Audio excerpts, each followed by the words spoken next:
Ô Ricardo, vamos falar do arcabouço fiscal, né? Enfim, chegou ao Congresso Nacional o texto do arcabouço fiscal e como é que foi a repercussão e o impacto dessa chegada ao Congresso, dessa nova regra fiscal, hein, Ricardo? Olha, ele foi bastante alinhado antes, né, com os comandos das casas, com os líderes, então não deve haver grandes dificuldades para aprovação. Ele vai ser hoje, o Lira vai designar um relator, né? Deve ser um relator do PP, tem 3 nomes na briga para ser o relator. Cláudio Cajado é o favorito, e a partir disso ele deve caminhar até rapidamente na Câmara até o dia 10 de maio. A expectativa do Lira é que ele seja aprovado e aí ele vai para o Senado, e no Senado também deve ser uma tramitação rápida, ou seja, até o final do mês de maio. Ao longo do mês de maio ele deve ser aprovado. Há algumas críticas por parte de opositores em relação à quantidade de coisas que ficaram fora do limite, né? Há 13 exceções. Só que a maioria das exceções são exceções constitucionais, coisas que já estão na Constituição. Por exemplo, agora o piso da enfermagem, né? Mas, por exemplo, o Fundeb, fundos da área de saúde, não daria para eles estarem no limite de gastos, porque isso vai por lei complementar, e lei complementar não pode mudar a Constituição. Então, uma coisinha ou outra que pode gerar algum ruído, gastos, por exemplo, com as universidades federais e tal, mas acho difícil que a oposição tope uma medida tão impopular como colocar gastos de universidade pública dentro do teto, o que geraria aí um corte muito grande de recursos, né? Geralmente é mais difícil para o governo aprovar cortes e não flexibilização do teto. Então, no geral, é provável que o arcabouço passe com certa facilidade. O Lira até falou em ter 308 votos, que é o quórum para a mudança constitucional, ainda que esse projeto só precise de 257, né? Ô Ricardo, o ministro Fernando Haddad e a ministra do Planejamento, Simone Tebet, batem sempre na tecla de que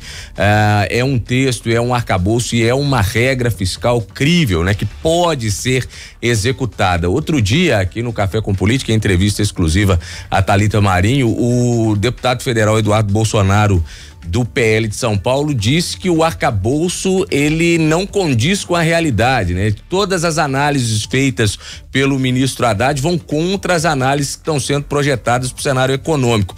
Como é que vai ser esse papel da oposição? Como é que a oposição vai tentar barrar esse projeto no Congresso, hein? Bom, vamos lá. Primeiro, em relação ao arcabouço, comparado ao teto de gastos, ele é mais crível do que o teto de gastos. O teto de gastos, ele gera um rombo, assim, uma dificuldade, um buraco financeiro que não tem de onde tirar dinheiro para colocar, né? Porque está fechado dentro do teto, de 172 bilhões. Então, é mais fácil cumprir o arcabouço do que o teto de gastos, que é a regra atual. Porém, de fato, não será fácil, porque depende de aumento de arrecadação. E aumento de arrecadação você não sabe se você vai conseguir mesmo aquilo que você está projetando. Às vezes você projeta que você vai conseguir X e consegue menos do que X, né? Então, de fato, há a possibilidade de que esse arcabouço não seja cumprido. Mas ele traz uma espécie de punições, né? Se você não cresce naquela meta que você falou, você reduz um pouco mais os gastos, isso torna mais enxuto, né?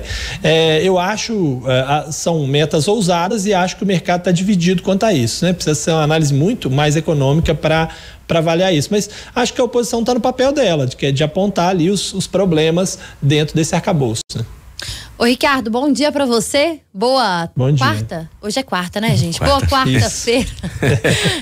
Semana de feriado. Resolvendo um pequeno problema técnico aqui que se chama buscar água, enquanto você entrou aqui pra falar com a gente. Ótimo dia, boa quarta. Ricardo, tá dando que falar também o recuo do governo nessa questão de isenção para $50 nas transações internacionais, né? Não se fala em outra coisa. Muita gente, inclusive, usando aí, pegando o gancho da questão das taxações e tantas outras coisas. Ponto positivo do governo esse recuo ou ainda vai trazer consequências negativas? Olha, eu acho que tem muita espuma nessa história e muita desinformação, muita gente que está opinando sem saber muito sobre o assunto. Assim, no geral, para dar uma opinião mais curta aqui, eu acho um erro o recuo. Eu acho que a medida era correta. E eu vou explicar mais ou menos por quê.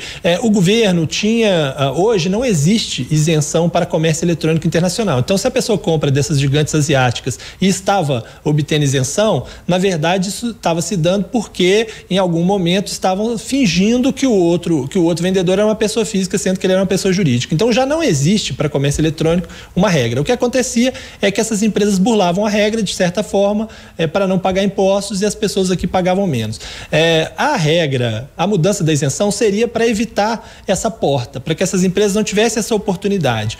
O que o Ministério da Fazenda queria fazer era isso. O governo, então, Lula, pressionado pelas críticas nas redes sociais, até pelo fato das pessoas não terem entendido muito bem as coisas, diz para ele parar com isso, não fazer essa mudança de isenção e resolver tudo na base da fiscalização. Então, na prática, o que vai acontecer? Essas empresas vão continuar tentando burlar a regra, a Receita Federal vai ter que ter muito mais gente e gastar muito mais dinheiro para tentar identificar o que é fraude e o que não é, e o comprador, a pessoa brasileira que compra dessas empresas, vai ficar sempre na dúvida naquela coisa. Será que meu produto que eu comprei por 100 vai custar mesmo 100 ou vai custar 160 porque em algum momento a Receita vai descobrir que eu tinha que ter pagado, essa empresa tinha que ter pagado 60% de taxa de importação. Fica um pouco sem segurança, principalmente se a Receita vai mais em cima disso. Se ficar como tá, aí as pessoas vão continuar comprando sem pagar imposto. Tem gente que acha certo, eu acho errado, mas em resumo é isso, a porta continua aberta e vamos colocar um pouco mais de seguranças na frente da porta para não deixar as pessoas passarem por essa porta, e isso obviamente custa mais dinheiro do que simplesmente fechar essa porta.